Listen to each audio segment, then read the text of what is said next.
when I was growing up, I was watching a lot of TV, and Comedy Central started. I always used to watch it, and I watched comedians. And for a while, I'd keep watching it, and I didn't understand the jokes completely.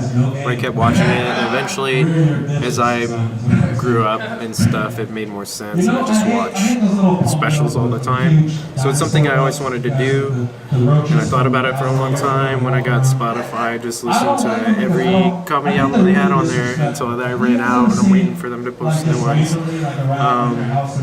But so I thought about it for a long time, and then eventually I got laid off from a job, and I got really down. I got really sad. It was spending a lot of money and like drinking too much. It wasn't good. And complaining about my job to my friends was really helpful because I got to try to sort through all the emotions I was going through. But also they were really supportive, and they'd always be like, "Yeah, fuck that place, fuck that guy." And I was like, yeah, and it made me feel a lot better. And I decided that I should try to do stand-up so I could learn to communicate better, because I wouldn't talk much, and then every time there was something bothering me, I wouldn't be able to talk about it. I wouldn't be able to explain it to even my friends or anything. So it's like, I should do comedy because I'll be up there in front of people trying to communicate entire ideas and trying to find the best ways to communicate those ideas. And it has helped me out a lot. But sometimes I would be like, man, why do I keep doing this? Sometimes. But I don't know, I think it's really important. I think it's cool that that's what I picked, and it's kind of to build who I am, kind of, and something unique that it's accessible to everyone, but not a lot of people want to do it, really. And I don't know, meeting other comedians is a really cool part of it too, and keeps you going. But you will see someone do it that every once in a while it totally reaffirms the decision, and you're like, yeah, that's why, that was so funny, I feel so good. And the idea that you can make other people feel that way, that's important, or kind of, I think it's a really cool thing.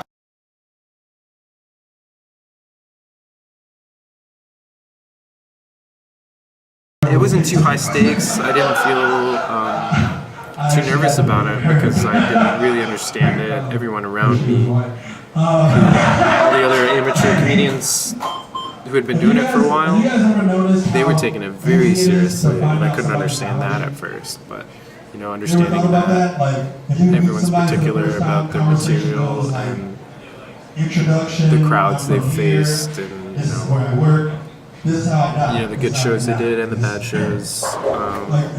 It was over really quick, and I had a good time. I laughed a lot, but I didn't get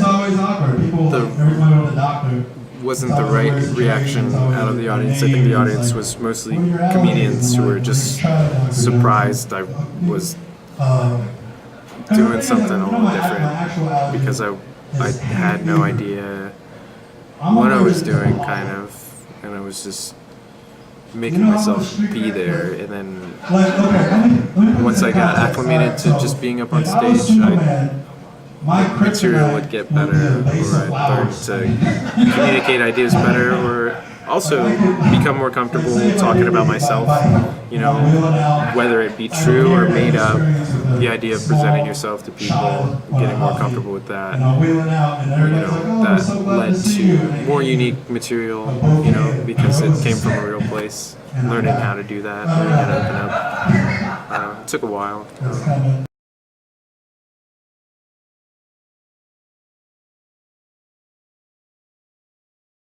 Bill Hicks, because I'm a Tool fan, and they're a fan of his work, so that's how I found out about him, and I listened to his albums, and then I got more into it, because I was just mainly watching specials on TV, and then I started listening to albums, and I got into David Cross. This was early stuff, and then more and more people ask me, who I like right now, and it's so hard to remember sometimes because I'll forget about someone I really like because maybe they only have one special or one album or something. But of course, and then nowadays you have a lot of very big mainstream comedians that everyone knows about, you know, like Louis C.K. Like that's when someone asks me who I like, they'll usually guess that one first because I'll be like, oh, I'm thinking, pardon me, I'll be like Louis C.K. I'm like, yeah, that's right, he is awesome. But I know he's been doing it a while.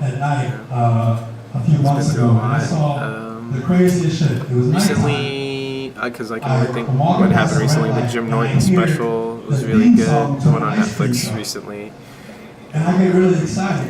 It is neat seeing people that I only know through their albums, you know, get a special and like, oh shit, it works. You do this for a while, put out an album, and then one day you'll, you know, be in front of thousands of people, maybe before you're ready, but that's not an opportunity everyone gets. That's cool.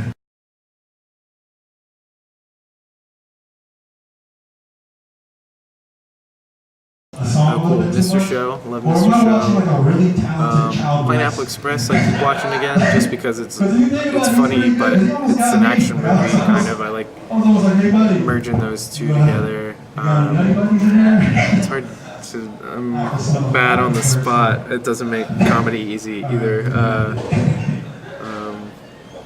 Sketch shows. I've seen a lot of Kids in the Hall. I grew up watching that, and Saturday Night Live reruns, a lot of that. But recently, I feel like I have access to a lot of sketch shows, which a lot are pretty good. Like Boys. I saw this one recently. I think they're Australian, called The Elegant Gentleman's Guide to Knife Fighting or something. It's good. And it's something I'd like to get into, skits or writing sitcoms. Rick and Morty, I love that show. It's brilliant. And Arrested Development, I was a huge fan of that when it was out. I like Louis. I like his show a lot because it gets really emotional, it gets really real. I don't know. That's cool.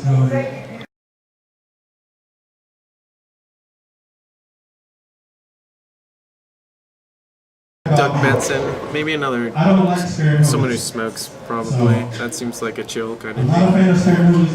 Yeah, I hate when I go to the movies with a girl that likes scary movies because, like, maybe. I'm the type of dude, like, whenever something fucked up's about to happen, I close my eyes Barry. during the movie. He seems cool.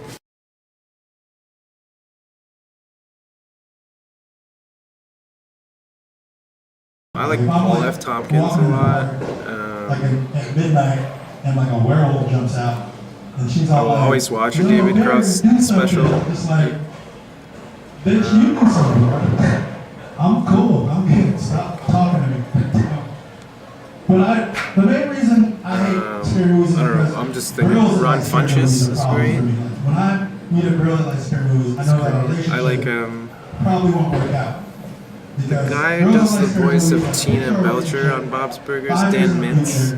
He's got a great album out. 3 in the morning. I think it's a lot of fun. And she's like, Bear, you should go check it out. Another one. And I'm like, I'm just gonna look up a new place. This is his apartment now. I think that's how it works. I don't know. Who's left? Alright. We get out of here. We're not. There's a new comedian named Emily Heller. I think she's really funny. And Mary Mack has like 2 good albums out. I've never seen her in person. I'm just racking my brains. I wasn't ready for an interview.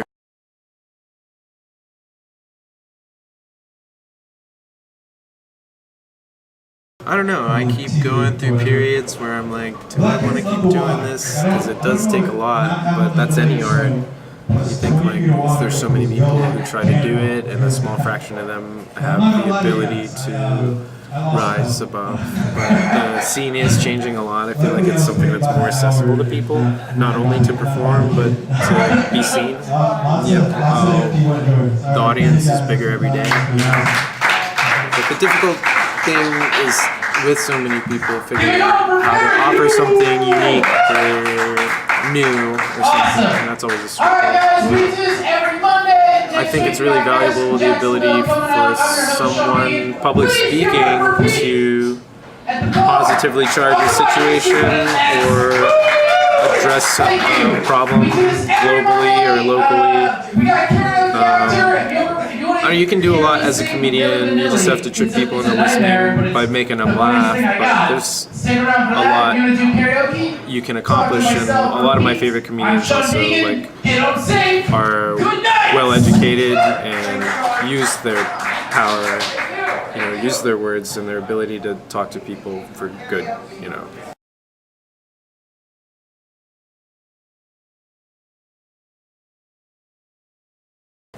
I would like to write like a screenplay or sketches or like a movie, TV show, maybe like sketch, TV show, movie, or also just humorous writing. I don't know, I used to write more, and it was neat. I remember the first time I saw someone just laugh at this. I wrote this fake kind of report for an art class where it was all like made up sculptures critiqued by a fake art critic, and I kind of funnied it up, but I let my classmate read it, and he was just flipping through it, and he was laughing, and I was like, oh man, I don't even have to read it out loud, I can just write things down and someone will read it. But it was neat getting to see that response, and I remember that, and I was like, it was, I don't know, made me feel good.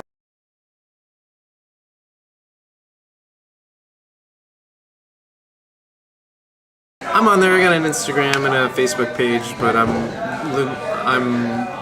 learning how to promote myself as a comedian. So I don't know if anywhere on there it says that I do stand up, except for the occasional, hey, come out and see me at this place tonight.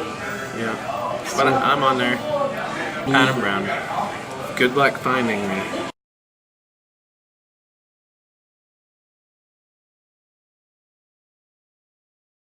Nothing has to sit with them for a long time, just like a good experience, kind of. When, like, as hard as you can get them to laugh. If they take something away, it'd be good if, like, oh, I laughed so hard, my face hurts or my ribs hurt. That'd be awesome, but not necessarily they walk around with them thinking about it all the time. But, while they're the audience, after the show starts, before it ends, like, trying to make them comfortable and forget about everything outside the room, and just be there and listen, I don't know. And also, like, I guess the best thing an audience can take away is to realize how powerful words are, and like the idea you can say something funny to someone and change their mood. If you pick the right words, that's really neat. And the idea that, I don't know, you can complain about something in a funny way and it's not so bad as someone just complaining about everything all the time. There's a right way to say, I don't know, there's a funny way to say everything without changing the meaning, I guess. Or that's my hypothesis. I'll try to prove it or disprove it. But I don't know where my career's going. Right now I work at a restaurant, and that's okay.